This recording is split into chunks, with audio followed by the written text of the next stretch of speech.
Começa agora o programa Bem Viver, uma prosa sobre saúde, bem-estar, comida e agroecologia. Produção Rádio Brasil de Fato.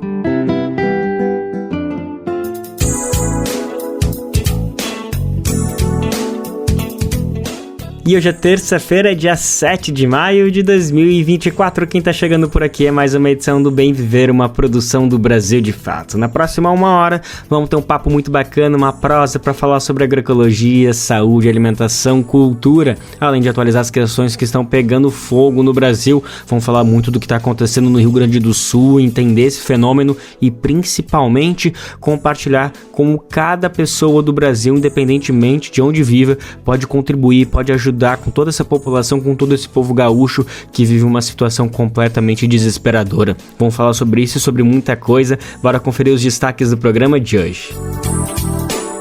Conversamos com o professor José Antônio Marengo, coordenador geral de pesquisa e desenvolvimento do CEMADEM, sobre a situação climática no estado do Rio Grande do Sul. Também ouvimos a ministra das Mulheres, Cida Gonçalves, sobre a campanha para apoiar candidaturas femininas.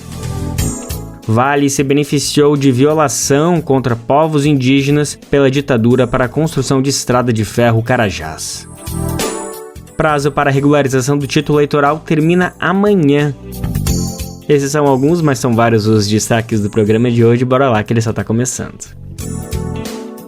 Para abrir o programa de hoje, então, a gente vai atualizar, vai tentar entender melhor o que está acontecendo no Rio Grande do Sul. Essas últimas semanas têm sido caóticas, o Brasil todo está acompanhando atônito e, enfim, tentando contribuir das maneiras possíveis, com doações, pesquisando, tentando saber, mas é muito importante que, além dessa ajuda, a gente consiga discutir quais são as causas, as consequências e também tentar ver um horizonte para saber até quando que essa situação calamitosa vai acontecer e também entender um pouquinho, se a gente pode fazer um pouquinho de futurologia e entender se é mais uma vez um caso desses novos normais que a gente vem tanto discutindo à frente das mudanças climáticas ou é um evento pontual. Para entender um pouquinho melhor dessa situação, o Bem Ver tem o prazer de receber um professor especialista, uma pessoa que estuda, que se debate sobre esse tema há muitos anos. Eu estou falando do professor José Antônio Marengo, ele que é do Peru, mas está radicado há mais de 20 anos no Brasil, uma grande contribuição para a ciência brasileira. Ele é cientista sênior e professor titular do Instituto Nacional de Pesquisas Espaciais, o INPE, e há muitos anos ele também é membro da equipe do painel intergovernamental sobre mudanças climáticas, o IPCC. Professor, desde já, muito obrigado pela disponibilidade para conversar com a gente.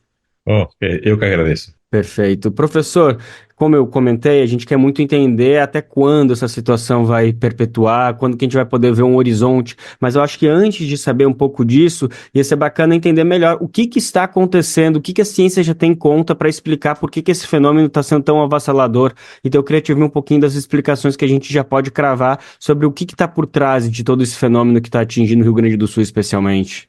Olha, a partir da última semana de abril, a previsão meteorológica já mostrava grandes volumes de chuva, não? E assim, juntamente com o INEMET, INPE e outros centros de meteorologia, acompanhamos essa situação e depois o CEMADEM, que é o centro onde atualmente eu trabalho, emitiu também alertas de risco de desastres, riscos de deslizamentos de terra, riscos hidrológicos de inundações, enchentes e enxurradas. Ou seja, já em certa forma o fenômeno tinha sido, em termos de prevenção, anunciado. ¿No? Ahí todas esas informaciones fueron para a Defensa Civil, a Secretaría de Defensa Civil en Brasil, y fue repasada para a situación das defensas civis municipais, ¿no? Y claro, ahí a Defensa Civil entró para evacuar as pessoas y todo eso. Lo que aconteceu foi que, como toda previsión meteorológica, existen ciertas limitaciones. No significa que está errado, mas existen ciertas limitaciones. Por ejemplo, volumen de chuva. A previsión meteorológica puede decir se esperan 200 milímetros de chuva cuando na verdad cayeron 500, ¿no? Por ejemplo, en Bento Gonçalves cayeron 500 milímetros en 4 días, entre 26 de abril a 4 de mayo. Son más de 4 días, sí. Y de ahí la climatología es de 180 milímetros. Entonces cayó mucho más. Los extremos de chuva fueron muy intensos. Entonces eso geró grandes volúmenes de chuva, geró que los ríos Taquari, das Antas, de Río dos Sinos, todos ellos llegasen a volúmenes más altos que lo normal, y todo eso fue en Guaíba, y Guaíba también ultrapasó 5 metros de nível e inundou a cidade de Porto Alegre, na parte histórica. Então, e esta notícia, por exemplo, o diário francês, o jornal francês Le Monde, coloca isso com fotografias de Porto Alegre, porque normalmente no Brasil você vê imagens como cidades pequenas, Mimoso do Sul, lá em Espírito Santo, ou Mussum, lá em Taquari, mas nada da magnitude de uma cidade tão importante como Porto Alegre, não? A cidade foi alagada, e como consequência de que?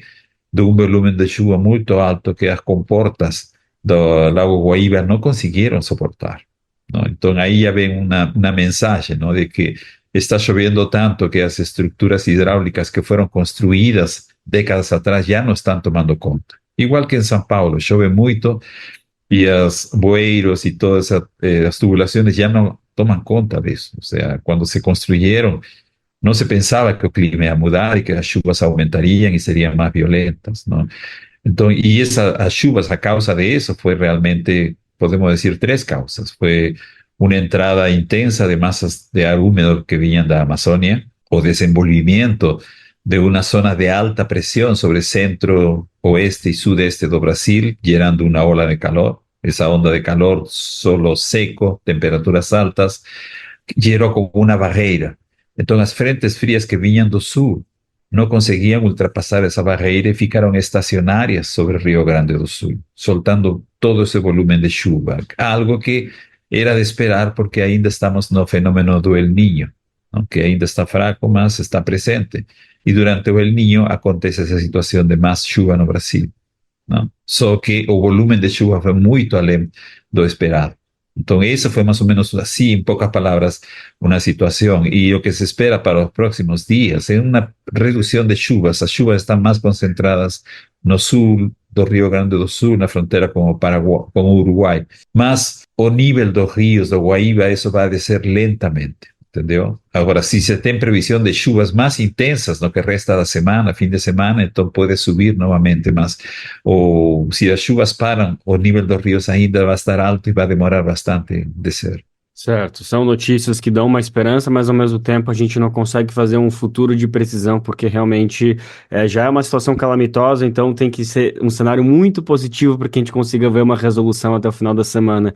Professor, mas ainda voltando um pouquinho à sua resposta, eu queria entender um pouquinho se essa chuva, então, que você explicou, que por conta de todos esses corredores, desse corredor de umidade que vem da Amazônia, mas ela foi mais intensa do que esperado, assim, porque a gente vê um fenômeno muito acentuado. É simplesmente umas condições ou a gente também está vendo um volume de chuva muito acima do esperado? Olha, uma das tendências que os estudos do IPCC mostram é um aumento das chuvas intensas em todo o mundo. Em todo o mundo. Mas na América do Sul, em mais particular no sudeste da América do Sul, nos últimos 50, 60 anos, já se tem detectado, por exemplo, o número de eventos com chuva acima de um certo valor muito intenso, chuvas mais intensas, ou seja, é algo que já está sendo observado. E este ano é um caso disso. Cidades donde normalmente chove menos de 200 milímetros, chegaram a 500, 600, 400, ou seja, teve um volume de chuva muito alto, e isso, em certa forma, sigue a tendência já observada de que os extremos de chuva estão virando mais altos. Agora, eventos que eram considerados pouco frequentes ou raros, muito extremos, agora estão acontecendo mais frequentemente. Lembrar que a última inundação em Porto Alegre foi em 1941, faz mais de 60 anos. Não? Então, é de esperar, segundo as tendências climáticas, que chuvas como aquelas que está acontecendo agora possam ser mais frequentes no futuro. Ou seja, nós teríamos situações como estas. Não digo que vai acontecer este ano ou próximo ano, mas a tendência é que no meio prazo possamos ter mais eventos como este. Professor, então eu fico pensando que, como você bem explicou, o CEMADEM fez umas previsões que exigiam algum tipo de atenção, mas elas acabaram sendo até superadas. O que a gente precisa entender agora, falando com as autoridades federais, autoridades públicas, estaduais, a gente precisa olhar para esses avisos sempre eles podem ser 20%, 30% maiores do que estão sendo previstos, então qualquer anúncio já precisa de medidas um pouco mais drásticas de evacuação. Enfim, a gente precisa começar a mudar um pouquinho a interpretação dos dados? Yo diría que sí, porque los extremos están aumentando, es una tendencia global y infelizmente no tenemos como parar a chuva, no tenemos como parar una frente fría, mas nos podemos nos preparar.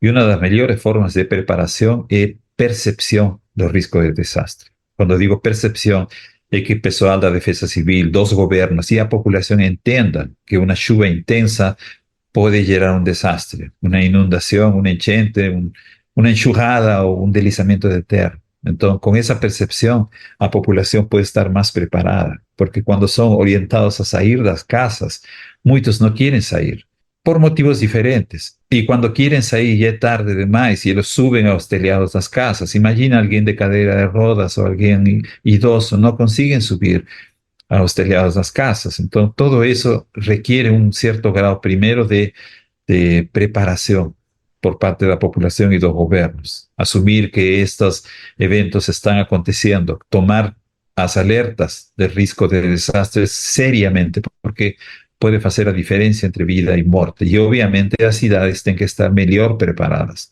hacer mejores coordinaciones para emergencia climática, que es la situación que estamos viviendo, la peor catástrofe climática en Porto Alegre en la historia, ¿no? Entonces, realmente nós ya tenemos casos de eventos que mataron cientos de personas. Recife, Petrópolis en 2022, Naguino Valle de Tacuarí, que aconteció año pasado, y en la misma región acontece nuevamente con menos de un año, ¿no? Tenemos que estar preparados, ¿no? Y en el caso de Porto Alegre, por ejemplo, dio para ver que con ese rompimiento de una de las comportas del lago Guaíba, no resistió volumen de lluvia. Entonces, todo ese tipo de cosas, esas estructuras hidráulicas tienen que ser refeitas o reformuladas, ya pensando en una situación de emergencia climática. O sea, las ciudades tienen que no solo se adaptar, tienen que se transformar. Ótimo, muito, enfim, é um grande desafio, né? Mexe literalmente nas estruturas físicas e também nas estruturas como a gente compreende fenômenos climáticos, o nível de preparação que as autoridades, mas como você bem disse, a população também precisa entender que os alertas são sérios e precisa abrir mão de tudo para poder poupar a sua vida, poupar a vida da sua família. Professor, o senhor citou o que aconteceu também no Rio Grande do Sul em setembro do ano passado, no Vale do Taquari. Existe alguma relação entre o que está acontecendo ano passado e esse ano? É uma coincidência? Enfim, acho que coincidência é uma palavra forte, mas a gente consegue fazer uma ligação entre esses dois fenômenos? No, podemos decir que los dos fenómenos tuvieron causas similares, no solo que la región fue afectada diferente. Los dos acontecieron durante un fenómeno del Niño, los dos tuvieron que acontecer con frentes frías, solo que esta vez la área afectada fue diferente. Fue una área de ciudades menores, Mosul y otras. El número de muertos en esa ocasión fueron más idosos, acima de 60 años. Completamente diferente a los impactos ahora en la grande Porto Alegre, en la región metropolitana de Porto Alegre, aeropuertos fechados, rodovías fechadas. Entonces, realmente, digamos, todos son eventos meteorológicos, mas a magnitud de los eventos y los impactos fueron diferentes. No sabemos cuánto va a ser costar toda esa recuperación en Porto Alegre y qué porcentaje del PIB del estado va a consumir esa recuperación, mas ya tiene impactos grandes en la agricultura, en el transporte, o aeropuerto fechado, tem pessoas isoladas lá en Porto Alegre que no consiguen regresar o ir para lá. Entonces, todo eso va a tener un costo muy grande y va a hacer la recuperación bien cara. Com certeza, é isso. Por mais que as águas baixem aí nessa semana, a gente ainda vai ter muitas semanas, muitos dias que vai precisar de muita atenção para toda essa população, para uma reconstrução de algumas cidades, como o governador vem comentando, o presidente Lula também. Professor, o senhor citou algumas vezes o El Niño, é uma palavra, uma expressão que já está fazendo parte do nosso vocabulário por conta de tudo que causou no ano passado e vem causando, mas acho que vale a pena a gente retomar um pouquinho. Se trata, né, do aquecimento das águas do Pacífico, nessa porção equatorial, que traz, por exemplo, chuva na região sul, seca na região amazônica. Então, eu queria só que o senhor retomasse um pouquinho esse conceito e também trouxesse uma nova previsão, se ele deve perpetuar, deve permanecer esse ano. Será que a gente já deve ter agora o Laninha? Ou, enfim, a gente vai ter um período de recesso desses fenômenos? Queria te ouvir um pouquinho sobre o que a gente pode esperar para esse ano. Bom, el Niño é um fenômeno natural, primeiro. Já aconteceu no passado e continua acontecendo. O sea, no es mudanza climática, solo para comenzar, ¿no? Entonces, ese fenómeno, como você bien falou, es un aquecimiento las aguas del Pacífico ecuatorial. Y como el Océano Pacífico es un océano inmenso, gigantesco, tiene impactos en todo lugar. Por exemplo, alguns dos impactos são próximos, como na costa de Peru e Equador, onde chove muito. Mas também tem impactos no outro lado dos Andes, menos chuva na Amazônia, mais chuva na região sul do Brasil, não? E isso tem, digamos, sido uma das causas principais de grandes enchentes, como aconteceram em Blumenau em 1983, durante o fenômeno del Niño, em Santa Catarina, não? Então, esse Niño tem tradição de produzir muita chuva.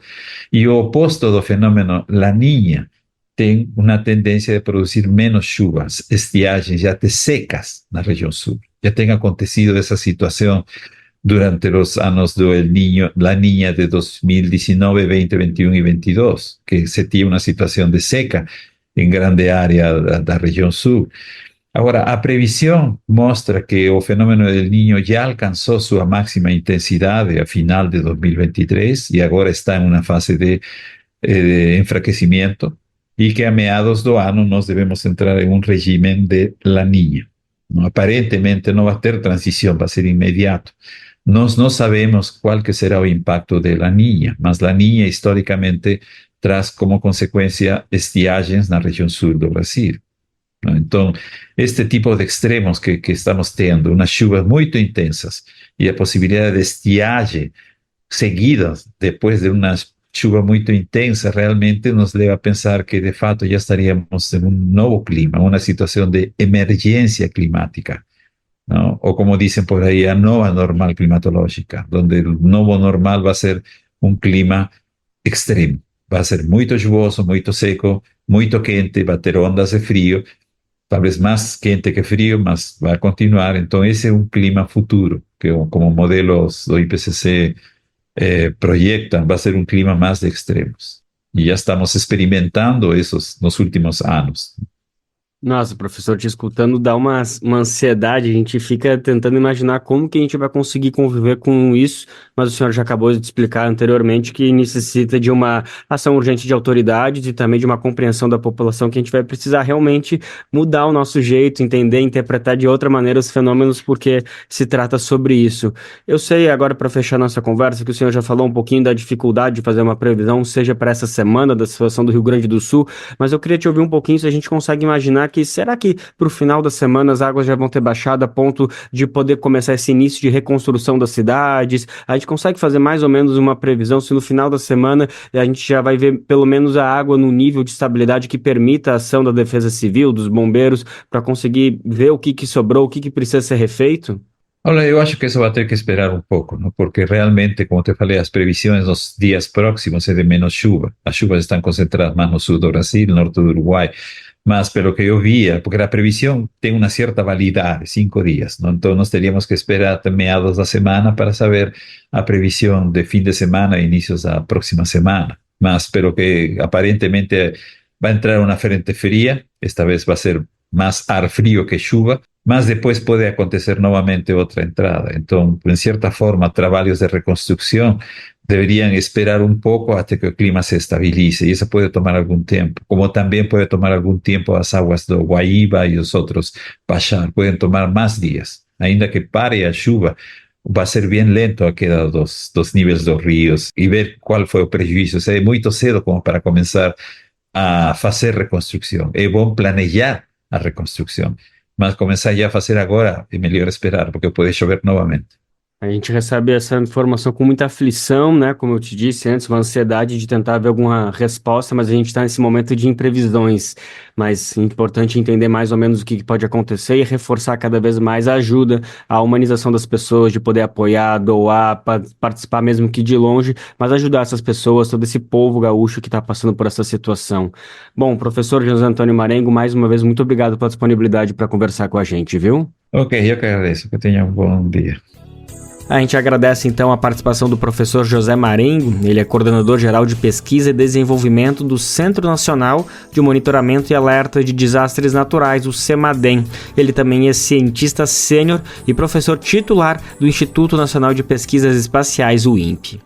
Se alimentar como um ato político e comida sem veneno? O Armazém do Campo reúne as duas coisas com a agricultura familiar orgânica e agroecológica dos assentamentos da reforma agrária.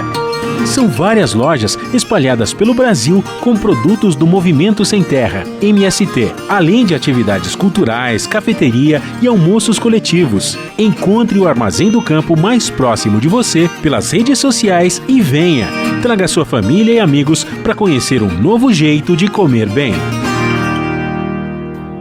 Bom, e nesse cenário que pede muita solidariedade, o MST, o Movimento dos Trabalhadores Rurais Sem Terra, segue com uma campanha iniciada no último sábado, dia 4. É um mutirão de arrecadação financeira para contribuir nas ações de municípios gaúchos. Pelo menos 5 assentamentos do MST também foram atingidos. Só para exemplificar uma situação, cerca de 300 famílias precisam ser resgatadas em Eldorado do Sul, nas proximidades da sede da Coopap, a cooperativa dos trabalhadores assentados da região de Porto Alegre. O salvamento começou sendo feito pelos próprios assentados e agora só pode ser seguido pelo próprio Exército e Defesa Civil.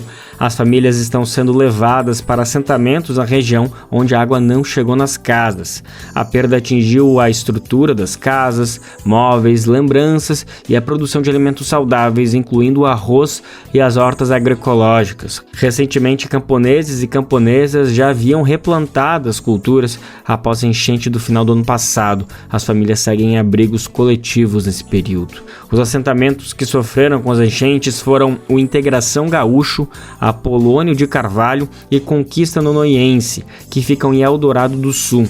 Já os assentamentos do Sino e Santa Rita de Cássia estão no município de Nova Santa Rita. As cidades são duas das mais afetadas pelas enchentes e o acesso para ajuda humanitária só pode ser feito por helicóptero. As contribuições podem ser feitas pela plataforma do Apoie-se. O endereço é apoia.se/SOS_MST. Então é apoia.se de apoie-se /SOS_MST. Talvez seja mais fácil simplesmente ir no site do MST, que é mst.org.br, que lá você encontra como acessar esse link e fazer justamente essas doações. A gente também está destacando todo esse movimento no nosso site lá em brasildefato.com.br e vamos reforçar essa dica, essa ajuda, na verdade, esse pedido ao longo do nosso programa.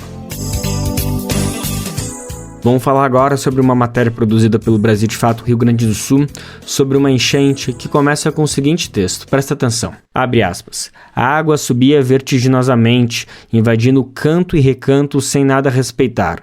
Os diques improvisados, as fracas barragens não resistiram, quando a resistência de uma centena de tijolos impedia a marca progressiva e arrasadora. As águas rompiam outros pontos que se procurava resguardar com todo o cuidado e medidas cautelares. Fecha aspas. Esse texto que a gente ouviu não é de nenhuma publicação atual, pelo incrível que pareça, na verdade é de uma notícia do Diário de Notícias de maio de 1941, era o jornal de maior tiragem na época em Porto Alegre. O trecho também foi reproduzido no livro A Enchente de 41, de Rafael Guimarães, publicado no ano passado. De uma forma geral, um dos argumentos no texto é de uma ciência que já alerta alguns comportamentos cíclicos do clima. Ao mesmo tempo, a gente pode citar os próprios alertas de que esses fenômenos ficam cada vez mais extremos com as mudanças climáticas. Para quem quiser ler essa matéria e entender toda essa reflexão que a gente está trazendo, pode acessar o site Brasil de Fato RS.com.br e procura pelo título As maiores cheias no RS ocorreram nas mesmas datas. E com esse cenário, a gente reflete, né? O que temos feito enquanto humanidade para lidar com esse cerco cada vez mais fechado que a ciência nos alerta? Se estiagens e enchentes, até certo ponto, são previsíveis de repetições, o que se pensar em ações de convivência, ao invés de apenas ações emergenciais? Você está ouvindo o programa Bem Viver, uma prosa sobre saúde, bem-estar, comida e agroecologia. Bora trazer um recadinho importante que a gente não se cansa de falar aqui no Bem Viver. Tu sabia que dá para transmitir de graça nosso programa aí na sua rádio, na sua emissora comunitária, na sua emissora regional? Pois é, vai ser uma alegria imensa saber que o Bem Viver tá chegando nesse ponto do Brasil. Para isso é fácil, vai em radiobrasildefato.com.br e clique em como ser uma rádio parceira, que tem um caminho tutorial para você entrar junto com a gente. Não se esqueça que o nosso programa também fica salvo no nosso site e você pode ouvir a hora que você quiser na sua plataforma preferida de podcast. O Brasil de Fato conversou com a ministra das Mulheres, Cida Gonçalves, sobre as estratégias da pasta para enfrentar a violência política de gênero no país. Só para ter uma ideia, um levantamento da Folha de São Paulo diz que somente 37 das 172 pré-candidaturas para concorrer às prefeituras das capitais do Brasil são formadas por mulheres. A quantidade representa apenas 20% do total. Nesse cenário, a ministra afirmou que o governo federal fará um trabalho de incentivo de campanha para que as mulheres sejam candidatas. Nas últimas eleições municipais, em 2020, apenas 12% das mulheres foram eleitas nas prefeituras, segundo o levantamento do Instituto Alziras. Nas capitais, somente uma mulher foi eleita, no caso, Cíntia Ribeiro, do PSDB, em Palmas, capital do Tocantins. Para a reportagem do Brasil de Fato, Cida Gonçalves respondeu sobre as formas que o Ministério atua para fomentar e oferecer suporte para a candidatura de mulheres, além disso das formas de combater a violência política de gênero. Bom, primeiro nós estamos fazendo um plano nacional, né, de enfrentamento à violência política de gênero. Segundo, nós vamos fazer uma pactuação junto ao STE, junto ao Ministério Público, para que a gente possa estabelecer um protocolo de atendimento, de denúncias, onde e como essas mulheres precisam recorrer se precisarem de ajuda, né? A outra é que nós precisamos, na verdade, em ano eleitoral, trabalhar para eleger mais mulheres, né? Quanto mais mulheres nos espaços de poder, menos violência política acontece. E a violência política é uma forma de nos tirar dos espaços de poder, o espaço que nós conquistamos com muita dificuldade e as duras penas. Portanto, eleger o máximo de mulheres, tanto candidata a prefeitas, né, para o executivo, quanto para o parlamento, para nós é estratégico e é fundamental, inclusive para enfrentar a violência política de gênero. De uma forma geral, a ministra também falou sobre os direitos reprodutivos da mulher e a educação sexual. Essa é uma pauta pouco debatida publicamente, mas que é constante alvo da ala conservadora. Nós precisamos discutir toda a saúde integral da mulher. É diferente, né? Então você tem que discutir a questão do planejamento familiar, você tem que ter o parto, você tem que ter o acompanhamento da mulher, você tem que ter a contracepção de emergência se ela precisar, a pílula, ela precisa ter à disposição tudo aquilo que é necessário para planejar ou não ter filhos. Então isso é a discussão que eu quero trazer para o Brasil, e é isso que eu falei quando eu digo que eu não quero reduzir a mulher apenas àquela que aborta, mas ela tem todos os direitos sexuais e reprodutivos que tem que ser garantido pelo Estado brasileiro. Eu acho que essa é a primeira questão que eu queria colocar. Com relação à questão da educação sexual, é que você não pode trabalhar a educação sexual vinculada à questão do aborto, né? Porque a gravidez na adolescência, ela é resultado de violência sexual. O Estatuto da Criança e do Adolescente e o próprio Código Penal, ele já condena a questão da violência sexual. Portanto, a adolescente, quando engravida, muitas delas, foi muito mais por questão de estupro dentro da própria família. Então, você precisa discutir a educação sexual fora disso, tá? Fora de todas as questões de direitos sexuais. É o você prevenir para que não tenha. Então, é dizer a criança poder saber o que é, o que não é, onde pode tocar, o que não pode tocar. Vem com outros elementos que está muito mais dentro da educação do que dentro do campo da saúde reprodutiva. Na conversa, a ministra também ressaltou as propostas da pasta para exigir transparência por parte das empresas para se discutir a diferença salarial entre homens e mulheres. Ela lembrou que um primeiro relatório nesse sentido apontou que a diferença salarial na maioria das empresas é de 19%. Quem quiser conferir a entrevista completa, compartilhar as falas da ministra Cida Gonçalves, pode ir lá em brasildefato.com.br. E no embalo de se pensar na participação feminina nas eleições, a gente lembra também de um recado importante. O prazo para regularização do título eleitoral termina amanhã, sim, amanhã é o prazo final. Então quem está com alguma situação irregular, com alguma coisa pendente, mudou de cidade, precisa atualizar alguma informação, se liga que é só até amanhã tu vai poder regularizar tudo para poder participar das eleições. Vamos saber melhor o passo a passo? Quem está aqui para contar pra gente é Douglas Matos. Termina nesta quarta-feira, dia 8, o prazo para solicitar o primeiro título de eleitor, atualizar dados cadastrais, regularizar a situação com a Justiça Eleitoral e pedir a transferência de domicílio. Também se encerra o prazo para cadastrar de forma gratuita a biometria no cartório eleitoral mais próximo. Caso o eleitor esteja irregular, não será possível participar das eleições municipais deste ano, que ocorrem em 6 de outubro. No primeiro turno, serão eleitos prefeitos, vice-prefeitos e vereadores em mais de 5.500 municípios do país, com exceção do Distrito Federal, que não tem eleições municipais. Além de não poder votar, o eleitor ainda pode ter dificuldades para emitir alguns documentos, como passaporte, ou realizar matrícula em universidades, receber benefícios sociais e assumir cargos públicos. Para retirar o primeiro título, é preciso fazer o processo chamado de alistamento eleitoral. O voto é obrigatório para quem completa 18 anos de idade neste ano, em 2024. Pessoas analfabetas, assim como aqueles que têm mais de 70 anos ou com idades entre 16 e 17, podem escolher se desejam ou não votar. É possível fazer a solicitação de primeiro título de maneira remota. O site do TSE tem uma página de autoatendimento. Para acessá-la, você pode entrar na versão online dessa reportagem no site www.brasildefato.com.br. É preciso preencher dados pessoais como o número do CPF, data de nascimento e o nome da mãe. Além disso, será necessário ter a biometria coletada presencialmente. O prazo para esse procedimento também se encerra no dia 8 de maio. No entanto, quem não tiver a biometria cadastrada vai conseguir votar normalmente nas eleições de outubro. Já quem quiser corrigir dados que estão incorretos no cadastro do TSE, mas sem alterar o domicílio eleitoral, ou seja, a cidade onde vota, ou o local de votação dentro da mesma cidade, também pode acessar a ferramenta de atendimento eleitoral no site do TSE. E é possível corrigir telefone, endereço ou informações pessoais.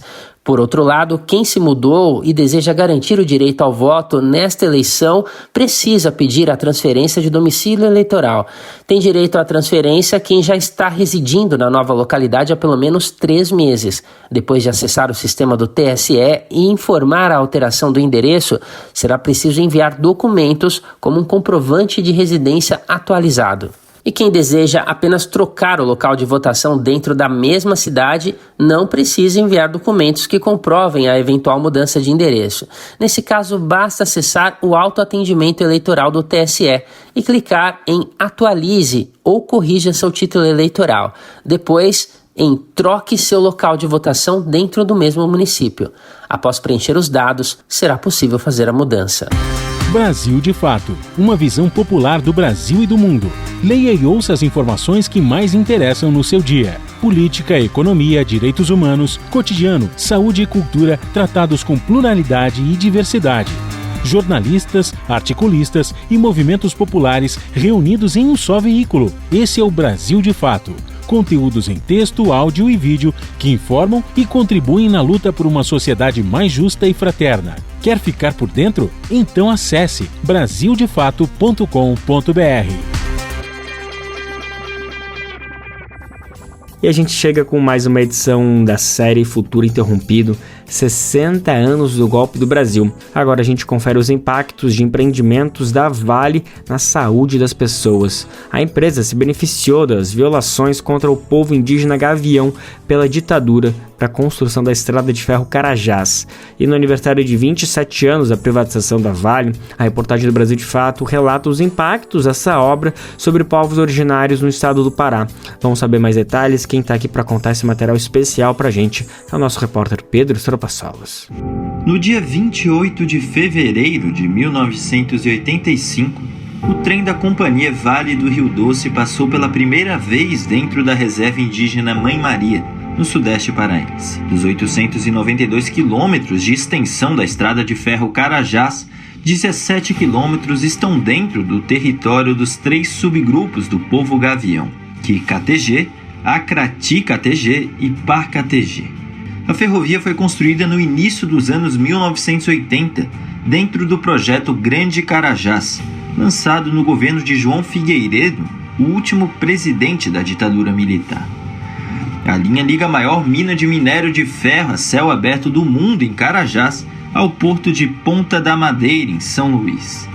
Além da estrada de ferro Carajás, a terra indígena Mãe Maria foi alvo de outros projetos de integração do governo militar, como a construção da rodovia BR-222 e da linha de transmissão de energia de Tucuruí da Eletronorte. A cacica Adilene Aicrepeite Ribeiro conta que os impactos também são sentidos até os dias de hoje. Os lagos secaram, foi derrubada muitas árvores e poluiu vários lagos, assim matando vários peixes. E assim não existe mais lago para a gente fazer a nossa pesca cultural. E com a chegada da Eletronorte, veio a energia, veio a tecnologia.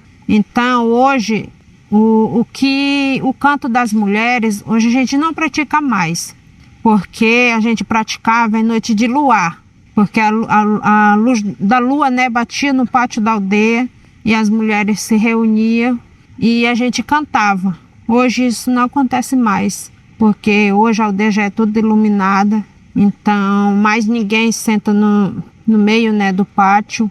Hoje as mulheres não se reúnem mais, por causa da tecnologia que tem na aldeia, televisão, celular, internet. Na operação da ferrovia serão utilizados 160 vagões que deverão transportar 35 milhões de toneladas de minério por ano.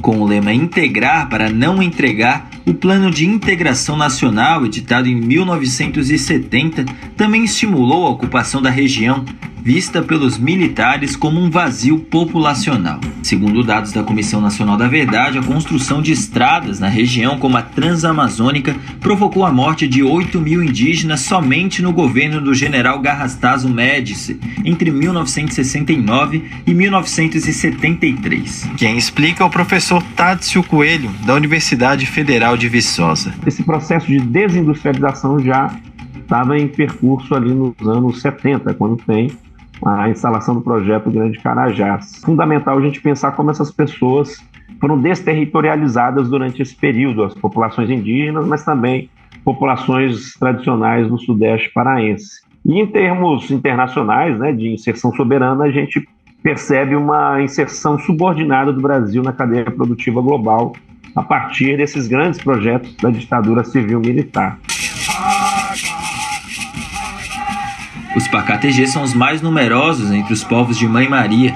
O contato com não indígenas ocorreu durante a década de 1950, ocasionando assim a morte de mais de 70% da população. Antes de serem transferidos para a terra Mãe Maria na década de 1970, o povo liderado pelo capitão Croquenon precisou resistir à escravização na coleta de castanha pelo Serviço de Proteção ao Índio e posteriormente pela FUNAI, já comandada por militares. Hoje a batalha do povo gavião é contra a duplicação da ferrovia construída na ditadura. Em novembro de 2012, o IBAMA concedeu licença de instalação para o projeto de expansão da mineração da Vale na Floresta Nacional de Carajás. De 2013 a 2017, foram duplicados 575 quilômetros da estrada de ferro no Pará e no Maranhão. A duplicação aumentou a capacidade anual de transporte da Vale para 230 milhões de toneladas de minério de ferro. A educadora Joprambé Parca-TG lamenta a agressividade dos impactos causados pelas obras. A Vale hoje está com a construção do segundo linhão e a gente vê um desastre ambiental, né? Por onde ela passa, aquele arrastão e alarguecendo, onde eles vão construir, né, o segundo linhão. Então, não é desde agora, é a luta assim, de muito antes, né? Porque ninguém previa. Hoje eles falam de estudos ambientais, né? Aqui o que vai impactar, mas não teve esse estudo antes, né? Antes de construir. O pagamento de um pedágio mensal de caráter vitalício para a passagem de mais de 10 mil vagões e 217 locomotivas da Vale pelo interior do território foi uma conquista de Croquenon e do povo gavião ainda antes da inauguração da estrada de ferro, nos anos 1980. O convênio que garante o repasse às associações indígenas do povo gavião chegou a ser rompido em 2015 pela Vale, que passou a não cumprir parte dos pagamentos mensais às 21 aldeias em Mãe Maria. Geoprambrepar KTG ressalta que o repasse é o que garante aos indígenas acesso à assistência à saúde, educação, fomenta as atividades produtivas, vigilância e proteção territorial. Eu acredito que a Vale ela tenta, assim, de alguma forma, atirar nossos direitos, pouco a pouco, mesmo negociando, né? Porque nós temos o convênio com a saúde, né? Que a Vale, através desses impasses, tem, né, o recurso mensal que passa para as associações e tem um convênio, né, da saúde. Mas muitas coisas cortadas. Tratamento odontológico não é completo, é o básico. Como a Vale é uma empresa de grande porte, ela tem que ter um tratamento maior. A cacica da aldeia chama a atenção para outro desafio: superar a dependência criada pela Vale. Como é que eles vão viver? Como é que vão ficar? Porque já estão acostumados com recurso. Mas nós que entendemos, nós sabemos que nós conseguimos sobreviver sem a Vale. Porque a gente sobreviveu desde muito tempo, né? Então, para mim, a Vale não tem significado nenhum, não. Em maio de 1997, a maior parte da então estatal Companhia Vale do Rio Doce foi adquirida por acionistas por 3,3 bilhões de reais. O capital privado se beneficiou de diversas políticas públicas de infraestrutura de extração, transporte e beneficiamento levadas pelo governo militar com o projeto Carajás. Atualmente, é a expansão da operação em Carajás que garante o posto da Vale entre as 5 maiores mineradoras do mundo. Nos últimos anos, a empresa bateu recordes seguidos de lucro. Foram 95,9 bilhões de reais em 2022 e 121 bilhões em 2021. Em 2023, o lucro líquido da Vale somou 39,94 bilhões de reais. O professor Tadson Coelho aponta que o endividamento do Estado brasileiro causado pelos investimentos no projeto Carajás foi além do período da ditadura e adentrou também a redemocratização do país. Não é mais exatamente uma empresa brasileira, é uma multinacional com sede no Brasil. Isso significa dizer que as maneiras de controle, de influência no funcionamento da empresa são ainda mais restritas, mais limitadas ainda do que já eram. Então você tem, por um lado, essa privatização dos ganhos gerados pelo investimento público e, segundo momento, a diminuição das formas de controle da empresa. Hoje a Vale diz mais respeito a esses fundos de investimento internacional do que a população brasileira e ao governo brasileiro. Vale destacar ainda que a gente tem uma edição da série Futuro Interrompido para entrar aqui no Bem Viver. Fica então de olho, com o ouvido aberto, que amanhã a gente chega com mais uma reportagem sobre esse tema que jamais deve entrar no esquecimento. Agora a gente vai falar sobre esse anúncio que aconteceu nessa segunda-feira da Hidrelétrica Itaipu Binacional, que vai fazer um investimento de mais de R$1 bilhão em Belém, na capital do Pará, justamente para a COP30, que acontece no ano que vem. Quem vai trazer mais detalhes sobre esse anúncio é a Sayonara Moreno, da Rádio Agência Nacional. Para que Belém, a capital do Pará, tenha melhores condições para receber a COP30, a Conferência das Nações Unidas sobre Mudanças do Clima, a Hidrelétrica Itaipu Binacional vai investir R$1 bilhão e 300 milhões de reais na cidade. É o que prevê em 3 convênios assinados nesta segunda-feira em Brasília entre a Itaipu e os governos federal, estadual e municipal. A cerimônia ocorreu no Palácio do Planalto, onde as autoridades se solidarizaram com as vítimas das chuvas intensas que impactam o Rio Grande do Sul. O diretor-geral brasileiro da Itaipu, Enio Verri, destacou a produção de energia limpa como prioridade da companhia e a importância do debate sobre a emergência climática. Nossa missão tem sido a de fornecer energia de alta qualidade, acessível e em consonância com os princípios da sustentabilidade ambiental e em prol do desenvolvimento social. Hoje, mais do que nunca, reconhecemos a urgência em intensificar nossos esforços diante dos desafios impostos pelas mudanças climáticas. As recentes tragédias decorrentes das enchentes no estado do Rio Grande do Sul servem como um alerta contundente das consequências devastadoras do desequilíbrio climático. O governador do Pará, Helder Barbalho, agradeceu o presidente Lula pela indicação de Belém como candidata a sediar a COP30 em 2025. Segundo ele, o evento vai debater problemas que já afetam a população mundial. O que nós estamos assistindo, infelizmente, é mais uma repercussão das mudanças do clima. E será exatamente esta a agenda que Belém será sede no próximo ano. É debater as urgências climáticas, as mudanças recorrentes que o meio ambiente vem sofrendo medo e suas consequências, trazer a oportunidade desta agenda pela primeira vez acontecer na floresta, na Amazônia. Ao me solidarizar com o povo gaúcho, todos nós temos a compreensão de que o que acontece hoje no Rio Grande do Sul poderia estar acontecendo em qualquer outra unidade de nossa federação.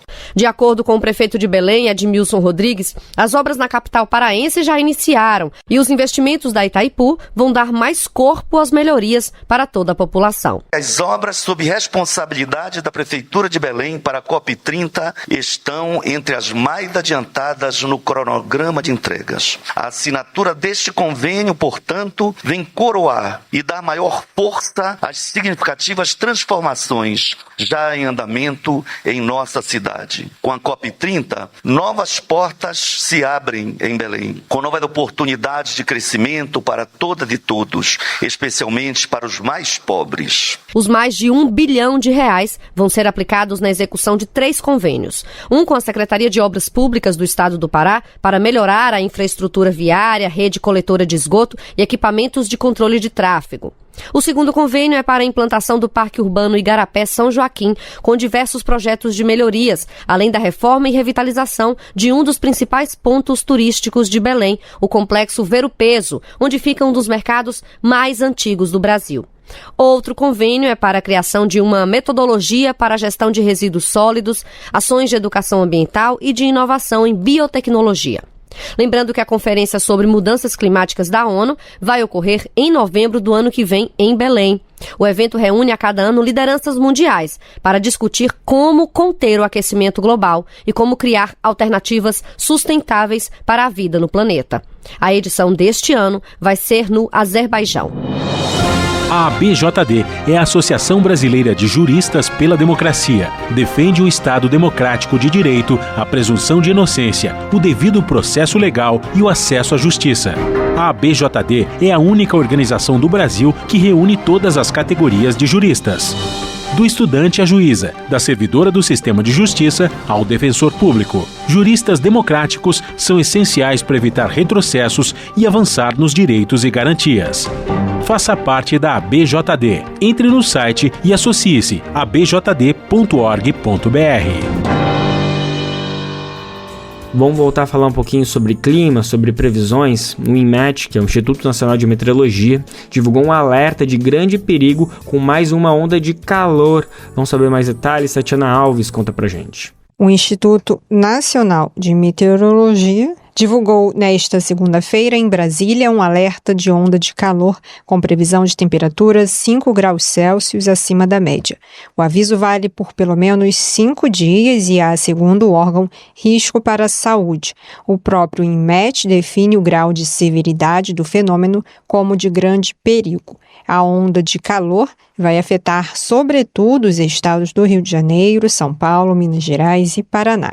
As localidades mais atingidas serão as regiões metropolitanas do Rio de Janeiro e de São Paulo, sul e sudoeste de Minas Gerais. O clima também esquentará nas cidades paulistas de Campinas, Bauru, Piracicaba, Itapetininga, Araraquara e Ribeirão Preto. Deise Moraes, do INMET, explica que as causas disso estão ligadas ao bloqueio atmosférico, fenômeno que impede a chegada de uma frente fria comum nessa época do ano. Típico dessa época do ano, a gente está numa situação de transição entre outono e inverno. A gente está no outono, o inverno começa no dia 21 de junho. Essa estação ela tem essa característica. A gente tem aí esse sistema de alta pressão que acaba se formando bem no centro aqui do país e acaba que inibe a formação de nebulosidade e de chuva. Esse sistema de alta pressão ele fica como um tampão que acaba a radiação solar incide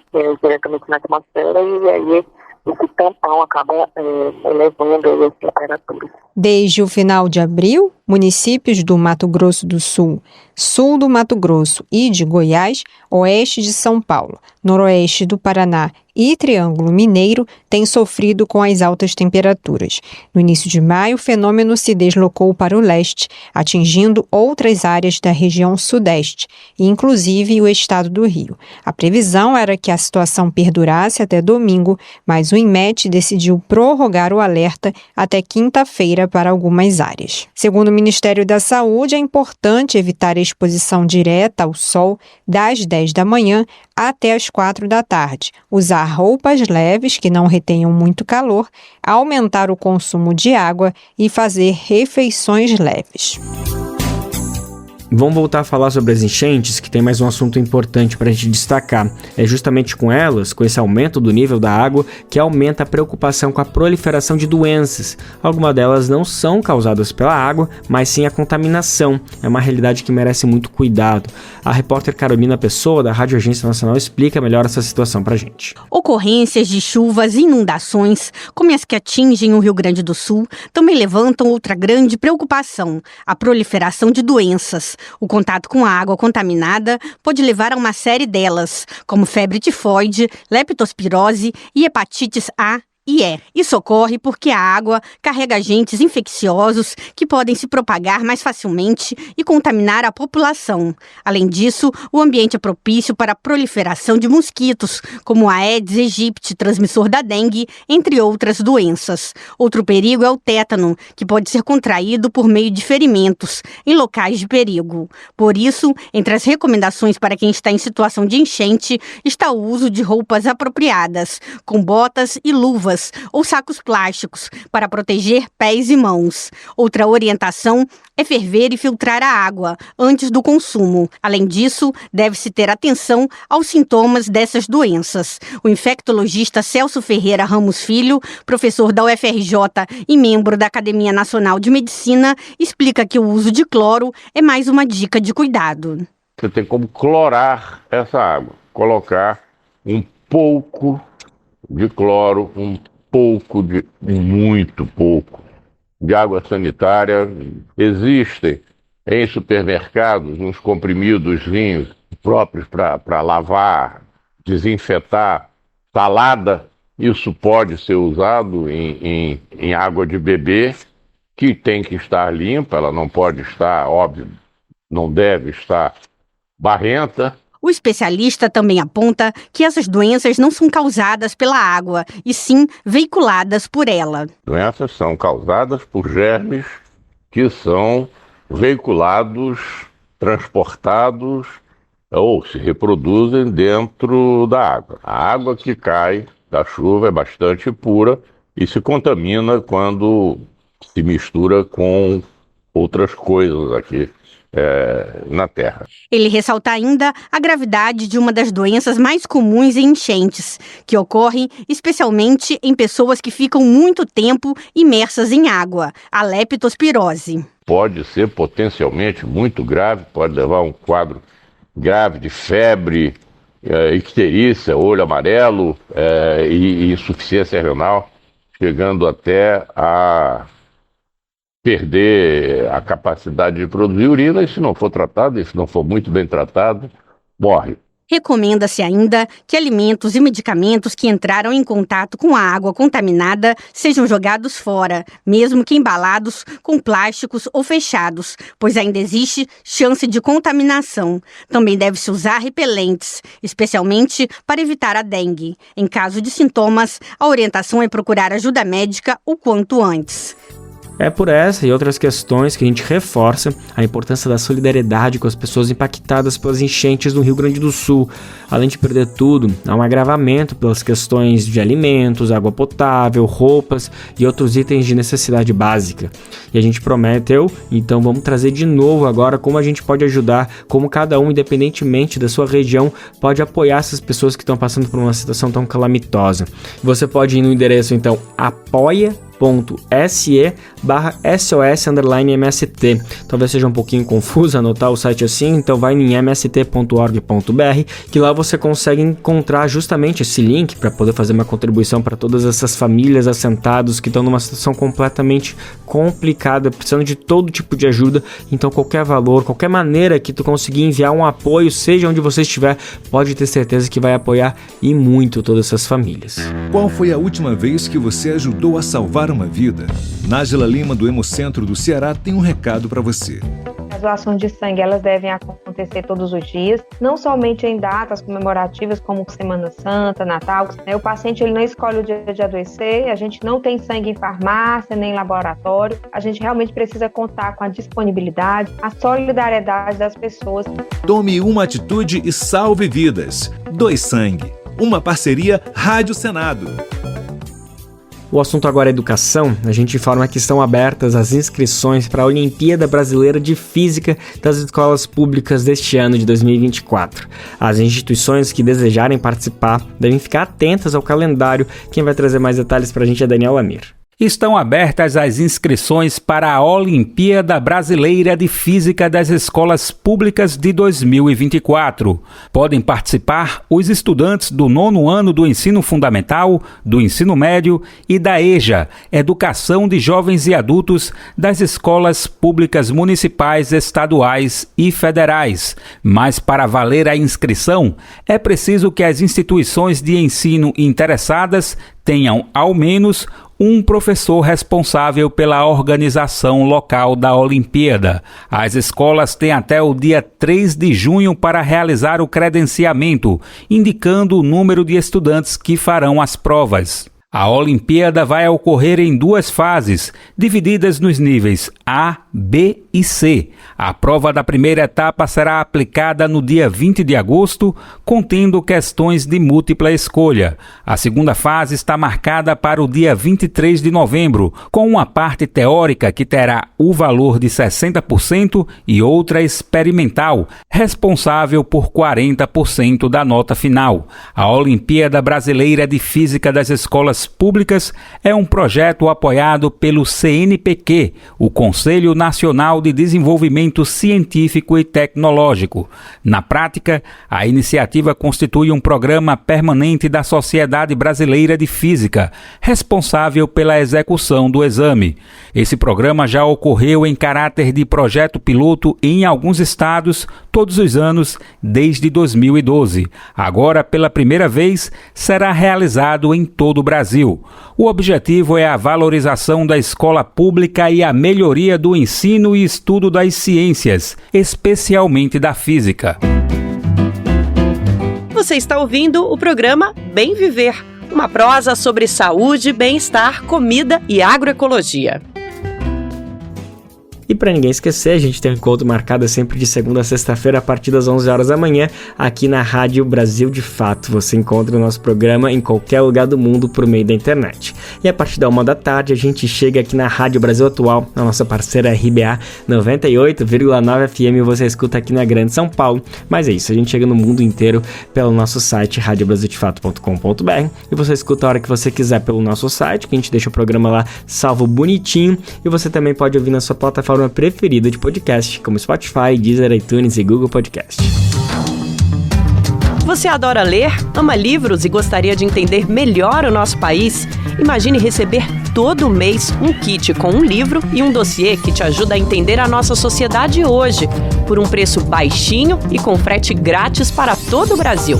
Este é o Clube do Livro da Expressão Popular. Para saber mais, acesse o site expressãopopular.com.br e escolha seu plano.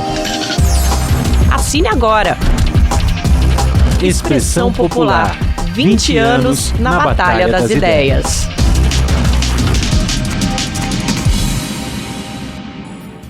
E hoje o nosso Bem Viver mergulha na vida de uma cantora que começou a sua jornada musical bem no coração do Rio de Janeiro, na rua Ceará, número 5, perto do Morro da Mangueira. A gente está falando de Elisete Cardoso, que se despediu de todo o Brasil, de todo o mundo, há exatos 34 anos. Seu pai, Jaime Moreira Cardoso, era um seresteiro apaixonado pelo violão. E sua mãe, Maria José Pilar, adorava cantar. E deu no que deu, né? A música era o coração da família que frequentava as sociedades dançantes da época e compartilhava momentos com grandes músicos e encontros na casa de tia Ciata. A gente escuta agora um pouquinho dessa bela voz e interpretação com a música Inquietação, composição de Ari Barroso.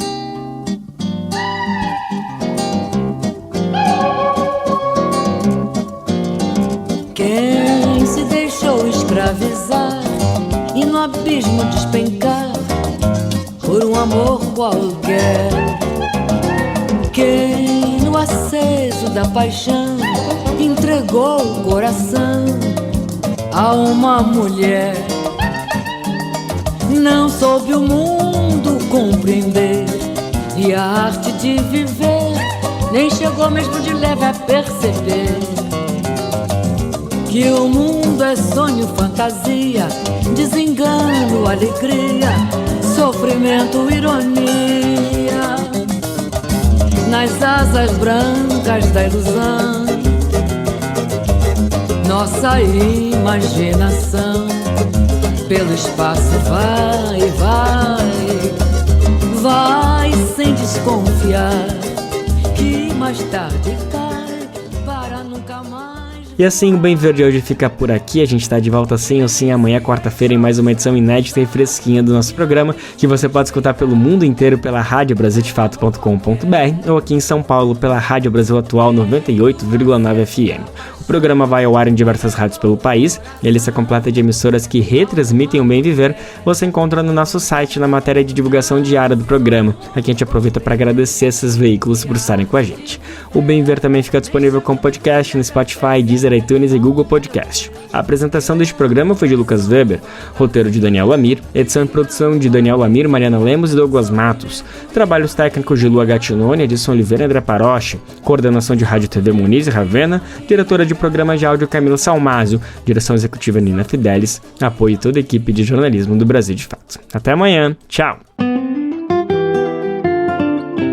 Você ouviu o programa Bem Viver, uma prosa sobre saúde, bem-estar, comida e agroecologia. Produção Rádio Brasil de Fato.